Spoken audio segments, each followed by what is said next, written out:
Thanks for being here. I'm going to share with you some of my scholarly work, but I also want to mention that I've worked as a professional in the environmental field. So I managed a volunteer program for the Wisconsin chapter of the Nature Conservancy, where I worked with a wide variety of people, involving them in ecological stewardship and public outreach in a range of different facets of the Conservancy's operations. I also worked as a community educator on environmental issues for Cornell Cooperative Extension in upstate New York, where I worked with local governments and various community organizations around topics like renewable energy, green building, water resources management, materials reuse. And so my scholarship focuses on participation and learning, and my professional experience also has related a lot to how to bring people into environmental management and foster learning that moves us toward more sustainable communities. In The Politics of the Earth, John Dryzuk wrote that environmental issues feature high degrees of uncertainty and complexity, which are magnified as ecological systems interact with social, economic, and political systems. Thus, we need institutions and discourses which are capable of learning. Yet too often, in our traditional mechanisms for public participation, it's difficult for that learning to occur. For example, in a typical public hearing, often involves one-way communication, or at times it may appear that policymakers have already made a decision and are announcing and defending that decision without real opportunity for public input. We've certainly recently seen examples of politicians and others cherry-picking the scientific information that cherry-picking the studies that may support their particular agenda. My research focuses on how to design opportunities for meaningful participation in which stakeholders can learn from one another and learn more about the science behind an issue to hopefully arrive at a common framework of understanding and move toward joint action. And so I'd like to share with you some examples of research I've done in the context of natural resources management, environmental education, some current work related to environmental justice, and then share some thoughts about where I might focus future work here at Channel Islands.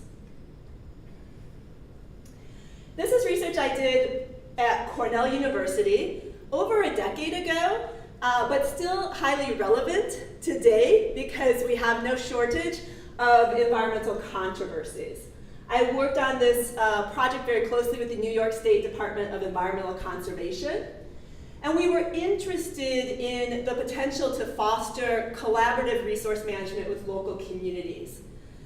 A number of scholars have written about the importance of learning to successful collaborative initiatives, and we had opportunity to examine the dynamics of learning, the role that learning may play in building collaborative resource management, given a particular controversy occurring in upstate New York.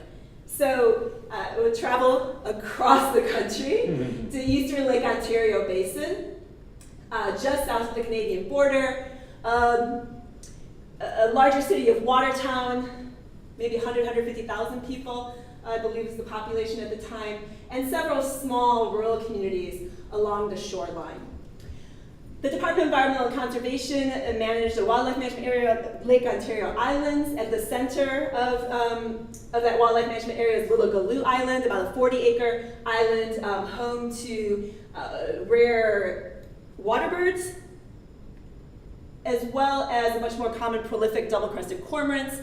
Cormorants have become the focal point of controversy because of their efficient predation on the sport fishery. So studies have found that they did have an impact on smallmouth bass, and the charter captains, marina owners, and others who depended upon that fishery resource for their livelihoods were really upset about this.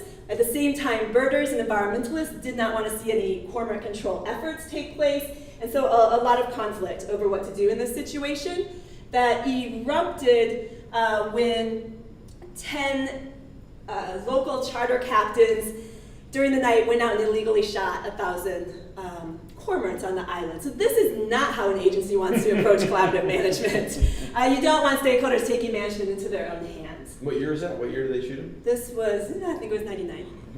1,000? Did you say 1,000? Yeah, just under 1,000 birds. So I conducted a situation analysis at the time by reviewing news articles and also doing interviews with a variety of different stakeholders, and I found while they had very different attitudes toward the islands and the management of cormorants, they told me repeatedly that decisions should be science-based. And yet they referenced the same scientific studies and had different interpretations of the results and kind of spoke of those results aligning with their particular values. And yet they all described a desire for economically viable communities while preserving the natural character and quality of life in the region. So it seemed like there might be some potential to bring people together and try to move past this conflict to identify some common ground. And so this provided a practical opportunity to look at the potential for social learning to take place through a deliberative process, and whether that learning might contribute to common purpose and collaborative relationships, which are two requisites of many others for successful collaborative resource management. So social learning occurs when people engage one another, sharing diverse perspectives and experiences to develop a common framework of understanding and basis for joint action. So I worked with a steering committee of agency staff, local community members, who helped to design what we call the Lake Ontario Island Search Conference. This is a participatory planning conference. I'll say a little bit more about how it works in a moment. The steering committee helped identify participants and the guiding question. I want to bring your attention to the question. We didn't ask how should we manage cormorants, how should we manage the fishery, but we broadened it to the idea of future land use and management of those islands as they relate to coastal communities. So by broadening the question gave opportunity for more kind of innovation and thinking about potential solutions. The event itself involved 32 stakeholders representing a variety of different interests, and it occurred over the course of 2.5 days. It began with a shared history, so an opportunity to validate the knowledge of everybody who was in the room as they developed a shared history of the region. And then it involved moving through a variety of small group and large group sessions where people explored possibilities for the future.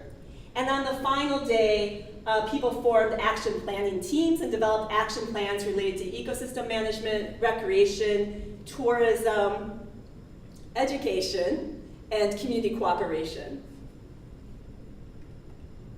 So it was kind of the practical story. From that, there was information that informed the management plan. The research occurred in conjunction. And so I developed a theoretical framework drawing upon the literature. Multiple researchers used that to observe interactions among the stakeholders during the participatory planning process. We used evaluation instruments midway through and at the end of the search conference, asking questions related to communication and other aspects of stakeholder interaction. And I conducted structured telephone interviews with participants afterwards, about a month afterwards, focusing primarily on what they did learn through the experience, and then held a follow-up gathering about 6 months later. So the data collected through those various methods was used to refine the theoretical framework. There's a lot of results I could share, but I'm going to focus on those most relevant to social learning. So the participants in the structured interviews following the search conference, 100% reported learning about others' concerns. A charter guide, for example, said, "I was surprised at how many different entities had concerns with totally different connections to the water." And about half reported altering their own concerns. So for example, a biology teacher said, "It opened my eyes to see where other people are coming from, different points of view." Nearly all reported identifying common purpose. And when I followed up to ask them, well, what was that common purpose? They were very similar. So, right, you could think that there's common purpose, but actually they're not all on the same page. But no, people described a common purpose related to economic viability of their communities and protecting the natural resources and so forth. And over 3/4 of the participants reported gaining trust in others.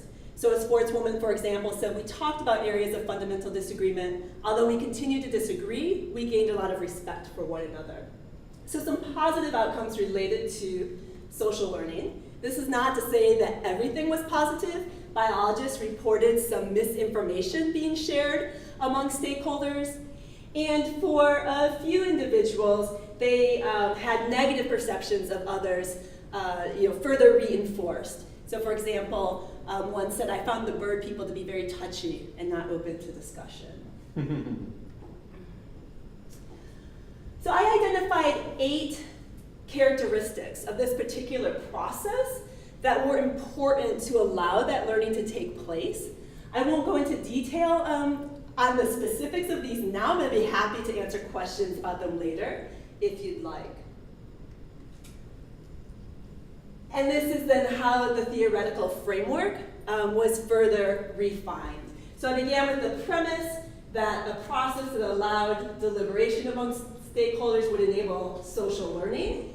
And I had a number of different ideas based on the literature about what might allow that to occur and what knowledge it would generate. And I refined that. Not everything I originally began with is here now, but based upon the empirical experience in this particular case, those 8 process attributes were important to generate knowledge in a variety of different areas and contributed to identification of common purpose and kind of transforming more contentious relationships toward more collaborative ones.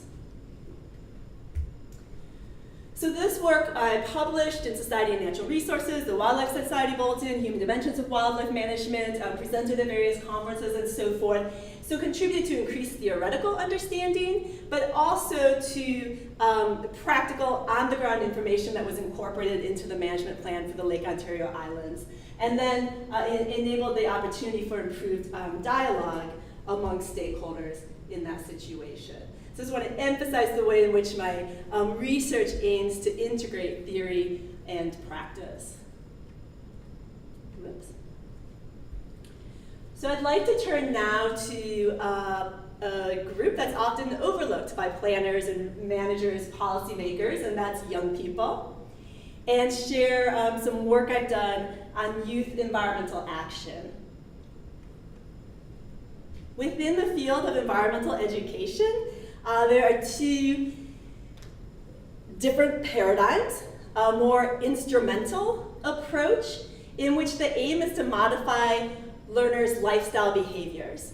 So as the educator, I want learners to recycle more or to recycle properly, so I provide education that enables them to do so.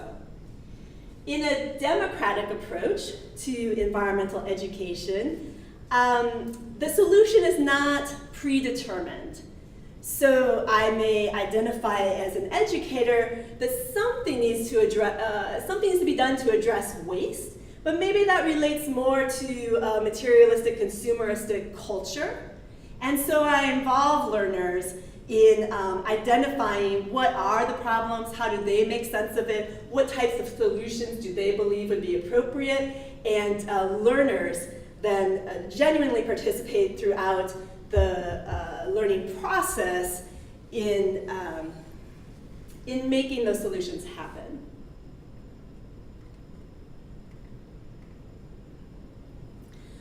Youth environmental action can occur in a variety of different ways, and typically in a given project, it will involve multiple forms.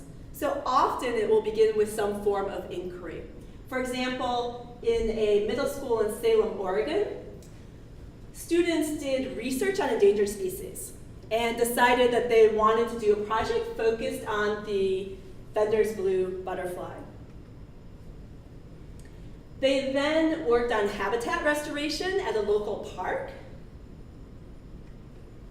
And they also organized an educational festival for younger children to teach them about the butterfly and the importance of habitat stewardship. So this was a project that actually occurred over the course of about 2 years. And you see the ways in which the students were involved in inquiry, in tangible hands-on improvements to the environment, in education. Some projects involved policy advocacy, and some involved products or services that would contribute to community development, such as organizing a farmer's market. I wanted to know how the adults that were facilitating these projects, how did they do it? I knew from my own experience, having worked with youth in community-based action projects, that it's easier said than done. And so I focused on how do practitioners who are engaging youth in local environmental action in meaningful ways, how do they understand and experience that work? What are their aims and what are their experiences of implementation? I conducted phenomenological interviews. Phenomenology presumes that one can understand another's experience through dialogue and by encouraging that person to reflect upon their experience. And I did this with 33 teachers, community organizers, youth development specialists, environmental educators, so people who were working with young people who had successfully facilitated their participation in environmental action, but in a variety of different settings: urban, rural, suburban, formal settings, non-formal settings, in more affluent communities, in less affluent communities.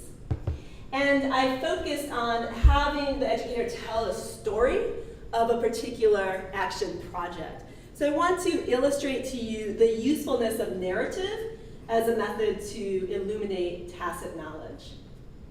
So this is the same example I just shared of the Fender's Blue Butterfly. This received the President's Environmental Youth Award, and this is the narrative from the award website. So notice the emphasis on the role of the students. The students first chose local endangered animals for their 3-year project. They narrowed their focus to the Fender's Blue Butterfly. The students learned all they could. It became clear that the most important factor endangering this butterfly was the loss of its habitat. The students devised a 2-part plan for their project: restoring lost habitat, developing the Celebrating Prairies Festival. But when I spoke to the teacher who worked with these students and asked him to tell me the story of that project, how did it come about, what were the interactions between him and the students, and so forth, it becomes much more nuanced. And so the narrative helped to illuminate the educator's role.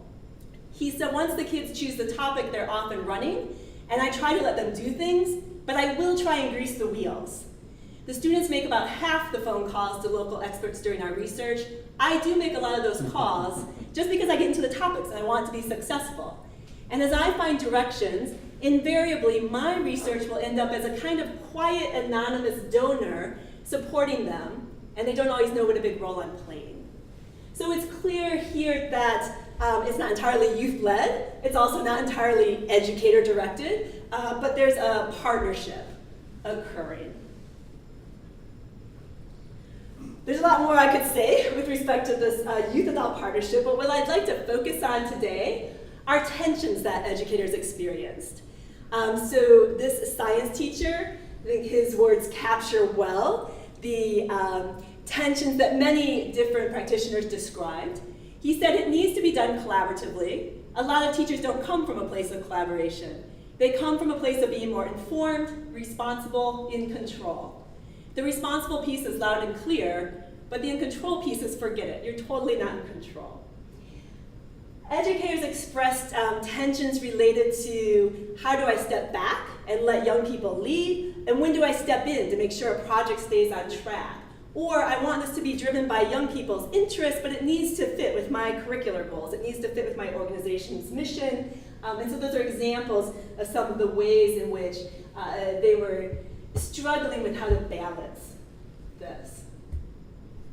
So I conceive of this as a duality between young people's autonomy and the adult's authority. So autonomy as in will of action, the ability to make a choice with impact, and authority stemming in large part from the adult's vested power as the one who's a teacher or in another position of decision-making authority, but also because the adult comes with much more experience and wisdom that can be valuable to a project. This is not to say that young people don't also bring their own experience and wisdom, or that adults do not have their own autonomy, but this is kind of a simplification that highlights the crux of the tension.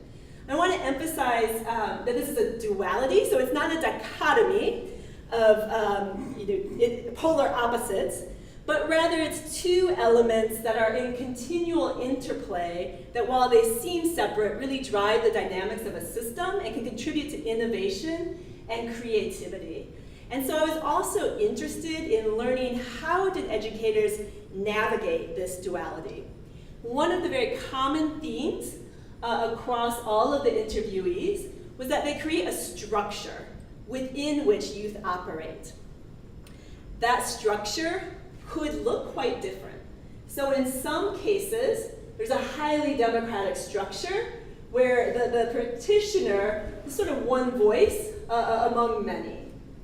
In many cases, there's still a more hierarchical structure in which that practitioner was providing a lot of the leadership for a project, but also enabling opportunities along the way for young people to make important decisions as to how they would proceed. Another challenge that arose is how to ensure young people are successful when they're doing things that are new. So public speaking, or designing a scientific experiment, or raising funds for a project. These may be experiences they haven't previously had. And educators approach this in two ways.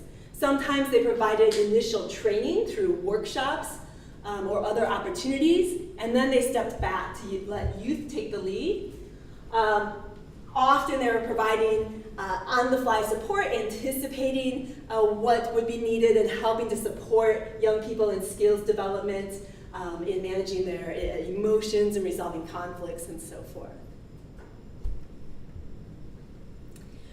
One really critical aspect to successfully facilitate youth participation in environmental action is reflective practice.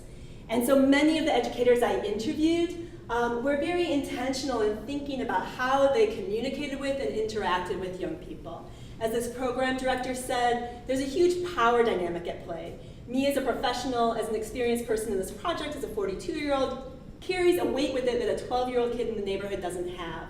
So how you balance that?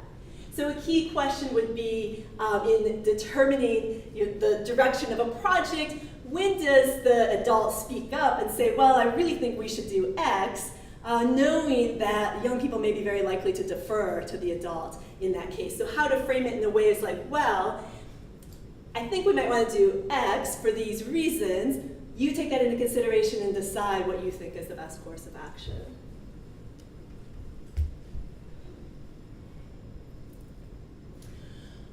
One of the aspects of this research that I found really inspiring, I came into it from an environmental perspective. So I was really intrigued by how to engage youth in positive action, improving their local environments.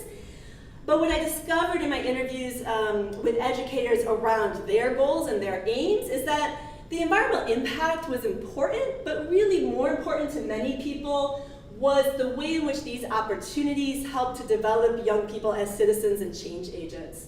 So environmental action in the short term provided opportunity for youth to develop a variety of different skills, to gain confidence, gain a sense of efficacy, and also contributed positively to local communities. But there's a feedback loop by participating in environmental action and developing those skills and aptitudes. Young people then have the capacity to participate democratically over a longer term and act in various arenas, whether environmental or other social issues that they're interested in. So youth environment action can provide opportunity for positive youth development and enabling young people to play ongoing roles towards sustainable communities. From this work, I published in environmental education research in the Journal of Environmental Education, also presented at numerous conferences, so enhancing understanding of environmental education in that democratic paradigm, but also produced various materials for educators both face-to-face workshops, online professional development materials, and written materials targeted for a practitioner audience.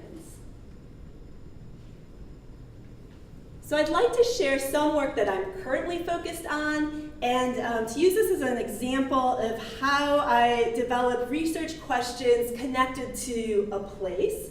And because I'm currently located in Chicago, this is some research focused on, that stems from my location in Chicago, although it has relevance elsewhere.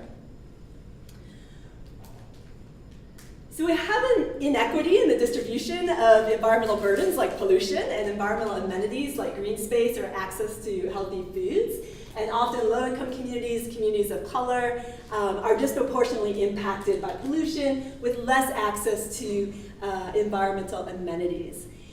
This research is particularly focused on situations in which a local community has some successes in cleaning up that pollution. So in Chicago, there's an organization, the Little Village Environmental Justice Organization, that has advocated to have the city invest funding to cap a Superfund site and create a park, a beautiful park space on that land.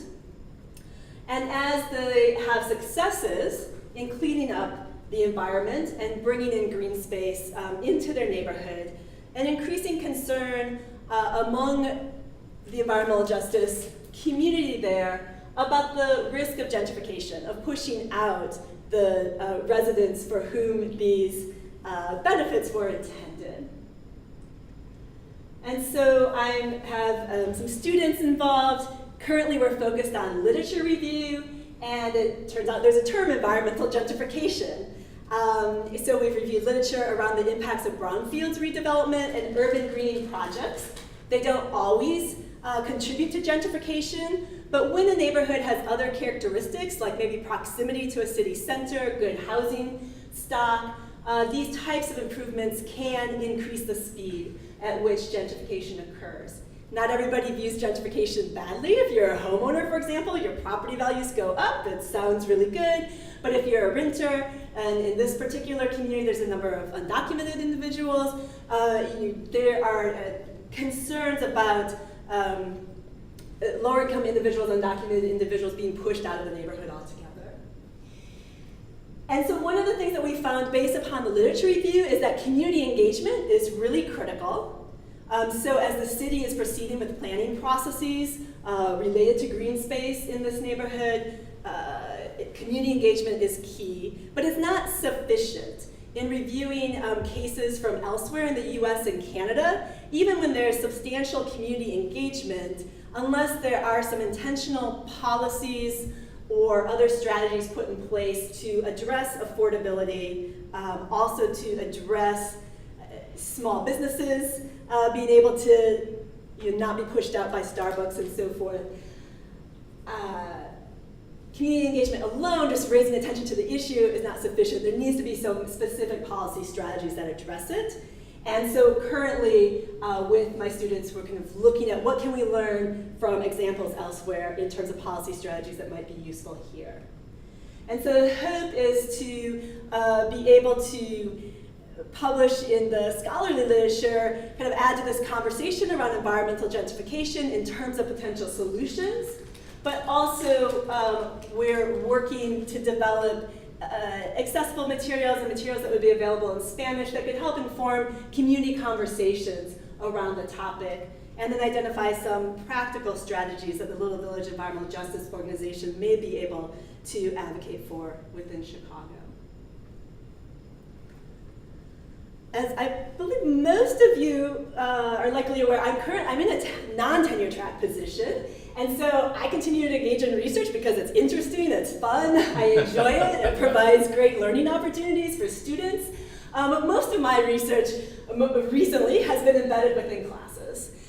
So I've done course-based projects where in the class we work all on one project. The students are split up into different teams, taking on different facets of data collection and analysis on a variety of topics related to conservation, sustainable agriculture, and so forth.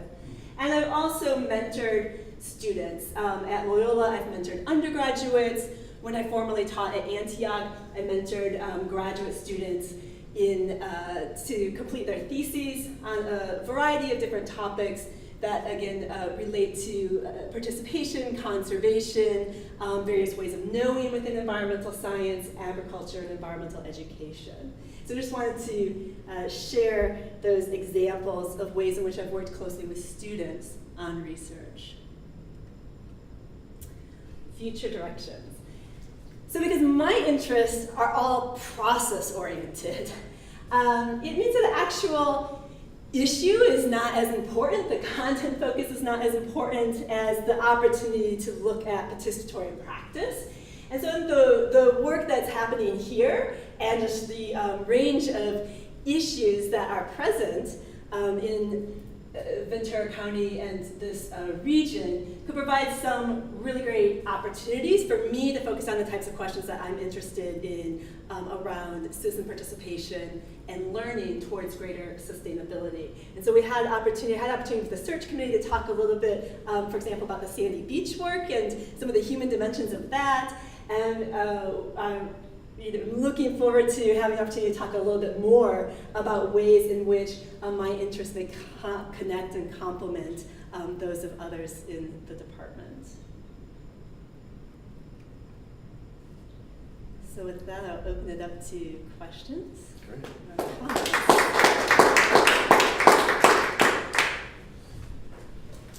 Questions? Well, I like the whole presentation, but especially the aspect of the long and short-term gains from the students' participation. Have you come across any longitudinal studies that show those kinds of things folding out there? That's a great question. As I was saying that, I was thinking, I really need to look into some longitudinal research to back up the claim I just made. Because my diagram is based upon the educator's aims, right? So I didn't follow up in that study to find out about longitudinal impact. So the short answer is I suspect there has been some work done on that. There's been work done around significant life experiences, for example, of people who are very actively involved in environmentalism, and sometimes those have related to educational opportunities at a young age, but I haven't delved into it in any depth, so it'd be a really interesting area to look at.